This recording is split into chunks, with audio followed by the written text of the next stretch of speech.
మా latest videos కోసం మా ఈ తెలుగు న్యూస్ ఛానల్ సబ్స్క్రైబ్ చేసి గంట సింబల్ యాక్టివేట్ చేసుకోండి. చైత్ర పౌర్ణమికే చిత్ర పౌర్ణమి అని పేరు. ఈరోజే హనుమాన్ జయంతిని జరుపుకోవాలని పురాణాలు చెప్తూ ఉన్నాయి. చైత్ర పౌర్ణమిని మహాచైత్రి అని కూడా పిలుస్తూ ఉంటారు. అయితే ఎంతో శక్తివంతమైన ఈరోజు పొరపాటున కూడా ఈ కూరను తినకూడదు. తింటే అష్టదరిద్రాలు చుట్టుకుంటాయి, మానసిక ఇబ్బందులు ఎదురవుతాయని పండితులు అంటూ ఉన్నారు. మరి ఎంతో శక్తివంతమైన ఈరోజు ఏ కూరను ఇంట్లో అస్సలు వండకూడదో ఇప్పుడు మనం ఈ వీడియోలో తెలుసుకుందాం. సాధారణంగా ప్రతి మాసంలో వచ్చే పౌర్ణమి ప్రత్యేకతను సంతరించుకొని కనిపిస్తూ ఉంటుంది. పౌర్ణమి రోజున చేసే పూజలు విశేషమైన ఫలితాలను ఇస్తాయని ఆధ్యాత్మిక గ్రంథాలు చెప్తూ ఉన్నాయి. అలా చైత్ర పౌర్ణమి కూడా ఎంతో విశేషాన్ని సంతరించుకొని మహాచైత్రిగా పిలువబడుతోంది. సనాతన ధర్మంలో ఈ పవిత్రమైన రోజున ఉపవాసం ఉండటం వల్ల మీ కోరికలు నెరవేరటంతో పాటు భగవంతుడి యొక్క అపారమైన అనుగ్రహం పొందవచ్చునని పండితులు చెప్తూ ఉన్నారు.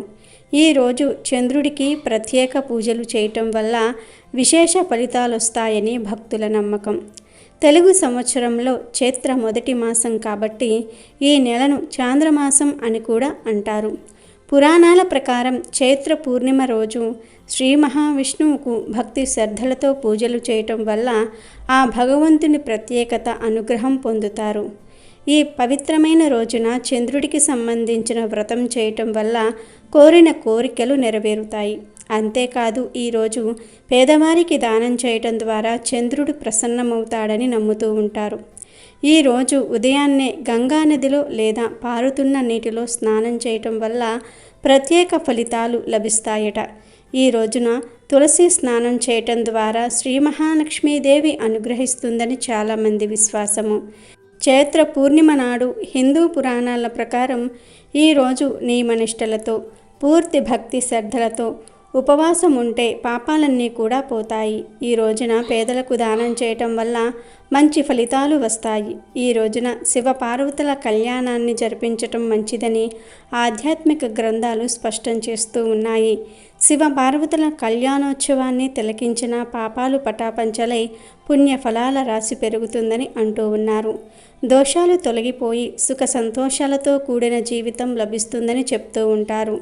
మహాశివభక్తులైన అక్క మహాదేవి ఈ రోజునే జన్మించింది. 12వ శతాబ్దానికి చెందిన అక్క మహాదేవి సాక్షాత్తు పరమశివుణ్ణి తన భర్తగా భావించి ఆ స్వామి సేవకు జీవితాన్ని అంకితం చేసింది. వీర శైవులు అక్క మహాదేవి జయంతిని అత్యంత భక్తి శ్రద్ధలతో జరుపుకుంటూ ఆమెను ఆరాధిస్తూ తరిస్తూ ఉంటారు. చైత్ర పూర్ణిమ రోజునే రామునికి ఎంతో ఇష్టమైన హనుమంతుని జయంతిని దేశవ్యాప్తంగా ఘనంగా జరుపుకుంటూ ఉంటారు. చైత్ర పూర్ణిమను బజరంగ జయంతి అని కూడా పిలుస్తూ ఉంటారు. ఈ రోజున ప్రపంచవ్యాప్తంగా ఆంజనేయుడికి ప్రత్యేక పూజలు చేస్తారు. ఇలా చేయటం వల్ల హనుమంతుని అనుగ్రహం పొందటమే కాదు, తమ వ్యక్తిగత జీవితంలో భయాలన్నీ కూడా తొలగిపోయి కొండంత ధైర్యం వస్తుందని నమ్ముతూ ఉంటారు. హిందూ పురాణాల ప్రకారం 7 చిరంజీవులలో హనుమంతుడు ఒకరు. మిగిలిన 6 చిరంజీవులలో అశ్వత్థామ, మహర్షి వేదవ్యాస, విభీషణుడు, బలి, కృపాచార్య, పరశురాముడు ఉన్నారు. ఈ క్రమంలో కలియుగంలో హనుమంతుని ఆరాధన ఎంతో పుణ్యప్రదమని నమ్ముతూ ఉంటారు. ఆంజనేయ స్వామి నామస్మరణతో కష్టాలు దూరమవుతాయని పెద్దలు చెప్తూ ఉంటారు. శ్రీరామ నవమికి సరిగ్గా 6 రోజుల తర్వాత ఆంజనేయ స్వామి జన్మించాడు. కేసరి నందనుడు తన శ్రీరాముని విపత్తుల నుండి రక్షించడానికి తల్లి అంజన గర్భం నుండి జన్మించాడు. అతని జీవిత పరమార్థాన్ని కూడా నెరవేర్చుకున్నాడు. బజరంగబలి తన భక్తి ద్వారా రాముణ్ణి మెప్పించాడు. ఈరోజు హనుమని భక్తిగా పూజిస్తే దోషాలన్నీ కూడా పోయి మనోధైర్యం వస్తుంది. హనుమ జయంతి రోజున వాయుపుత్రుడైన హనుమంతుడికి ఆకుపూజ చేయటం వల్ల సర్వత్రా జయము కలుగును. 5 సంఖ్య హనుమంతుడికి చాలా ప్రీతికరమైనది కావున హనుమాన్ మందిరమునకు 5 ప్రదక్షిణలు చేయటం ఉత్తమం. ఈరోజు ఆలయాల్లో లభించే సింధూరం నుదుటన ధరించటం, ప్రసాదం స్వీకరించటం వల్ల ఆయురారోగ్యాలు కలుగుతాయి.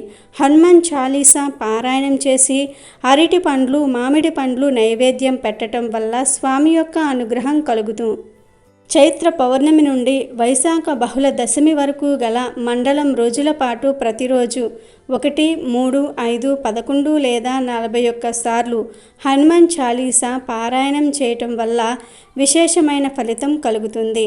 మండలం రోజుల పాటు హనుమాన్ చాలీసా పారాయణం చేసి ప్రతినిత్యం అరటిపండు నివేదించి ఆ పండును ప్రసాదంగా తీసుకున్నచో సంతానం తప్పకుండా కలుగుతుందని భక్తుల నమ్మకం. హనుమ జయంతి రోజున సింధూర వర్ణ వస్త్రములు ధరించటం, రామాలయాన్ని దర్శించుకోవటం వల్ల సర్వ శుభాలు కలుగును. హనుమంతుడి ఆరాధన చేయటం వల్ల శరీరానికి బలాన్ని, ఆయురారోగ్యాలను హనుమంతుడు ప్రసాదిస్తాడని విశ్వాసము. జాతక రీత్యా శనిగ్రహ దోషంతో బాధపడుతున్న వారు హనుమంతుణ్ణి పూజించుట చేత గ్రహశాంతిని పొందుతారు. ఆంజనేయ ఆరాధన వల్ల ఆయుష్, ఆరోగ్యం ప్రసాదించటంతో పాటు కోరిన కోరికలను నెరవేర్చుతాడని నమ్మకం. ప్రతిరోజు నిద్రించుటకు ముందు, ప్రయాణమునకు ముందు ఆంజనేయుని స్మరించిన వారికి మృత్యు భయం తొలుగుటతో పాటుగా సర్వత్రా విజయం లభిస్తుంది. ఈ రోజే చిత్రగుప్తుని జన్మదినం కూడా. జన్మించిన వారు మరణించక తప్పదు, మరణించిన వారు తిరిగి జన్మించక తప్పదు అని భగవద్గీతలో శ్రీకృష్ణ పరమాత్మ ఎప్పుడో చెప్పాడు. అంటే ఈ సృష్టిలో జన్మించిన ప్రతి ప్రాణి ఏదో ఒక రోజు చనిపోక తప్పదు. ఒకవేళ అలా జరగలేదంటే ఈ సృష్టిలో ప్రతి సృష్టి అనేది ఆగిపోతుంది. మన మనుషుల విషయానికి వస్తే పుట్టిన ప్రతి మనిషి ఏదో ఒక రోజు ఖచ్చితంగా చనిపోతాడు. కాకపోతే కొద్దిగా వెనక ముందు అవ్వచ్చు, కానీ మరణం మాత్రం తప్పదు. హిందూ ధర్మశాస్త్రం ప్రకారం, పురాణాల ప్రకారం మనిషి యొక్క ఆయువు తీరిన తరువాత యమధర్మరాజు వచ్చి వారి ఆత్మలను తీసుకుని వెళ్తాడని నమ్మకం. అక్కడ చిత్రగుప్తుడు పాపాలను లెక్కిస్తాడు. చిత్రగుప్తుడు హిందూ పురాణాల ప్రకారం మనుషుల పాప పుణ్యాల చిట్టా రాసేవాడు. యమధర్మరాజు ఆ స్థానంలో ఉంటాడు. మనుషులు చనిపోయిన తర్వాత వారికి స్వర్గమో నరకమో ఈయన తేలుస్తాడు. ఈయన బ్రహ్మపుత్రుడు కాబట్టి హిందూ పురాణాలలో ఈయనకు ప్రత్యేకమైన స్థానం ఉంది. చిత్రగుప్తుడు బ్రహ్మదేవుని శరీరం నుండి ఉద్భవించాడని పురాణ వివరణ ఉంది. ఆ పురాణ కథ ప్రకారం బ్రహ్మ మరణించిన వారి లోకాన్ని యమునికి అప్పగించాడు. యముడు తన దగ్గరకు వచ్చే అనేక ఆత్మలను నియంత్రించలేక అప్పుడప్పుడు వారిని స్వర్గానికి లేదా నరకానికి పంపించటంలో పొరపాట్లు జరిగేవి. ఇది గమనించిన బ్రహ్మదేవుడు యముడిని ఈ పొరపాట్లు సవరించుకోమని హెచ్చరిస్తాడు. దానికి యముడు ఒక్కో జీవి ఎత్తే 84 జన్మల వలన తనకు భారం ఎక్కువయిందని, ఈ పని భారం కష్టంగా ఉన్నదని తెలియజేస్తాడు. దాంతో బ్రహ్మ ఆ సమస్యలను పరిష్కరించుకోవడానికి కొన్ని వేల సంవత్సరాల పాటు తపస్సు చేశాడు. ఆఖరున కళ్ళు తెరిచి చూసేసరికి తనకు ఎదురుగా ఒక వ్యక్తి కలం, కాగితం పట్టుకొని కనిపించాడు. ఆ విధంగా చిత్రగుప్తుడు బ్రహ్మ శరీరం నుంచి ఉద్భవించాడు.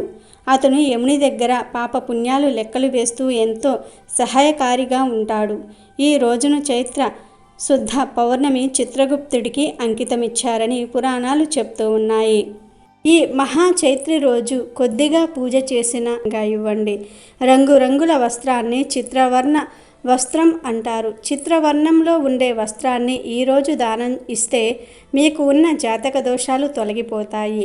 ఈ చైత్ర పౌర్ణమి రోజు పొరపాటున కూడా మాంసాహారాన్ని మరియు వంకాయలను వండకూడదు, తినకూడదు.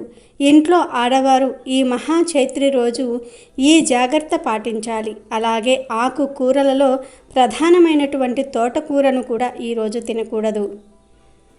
లేదంటే భవిష్యత్తులో ఎదురయ్యే అనేక సమస్యలకు ఇది కారణమవుతుంది. ఈరోజు మాంసం లేదా వంకాయలను, ఆకుకూరలను ఏ రూపంలో ఆహారంగా తీసుకున్నా అష్టదరిద్రాలు కలుగుతాయి. కాబట్టి ఎట్టి పరిస్థితుల్లో కూడా ఈరోజు మీ ఇంట్లో మాంసాహారం, వంకాయ, ఆకుకూరలు వంటి కూరలు వండకుండా జాగ్రత్త పడండి. వీడియో నచ్చితే లైక్ చేయండి, షేర్ చేయండి, బట్ సబ్స్క్రైబ్ చేసుకోవడం మర్చిపోవద్దు.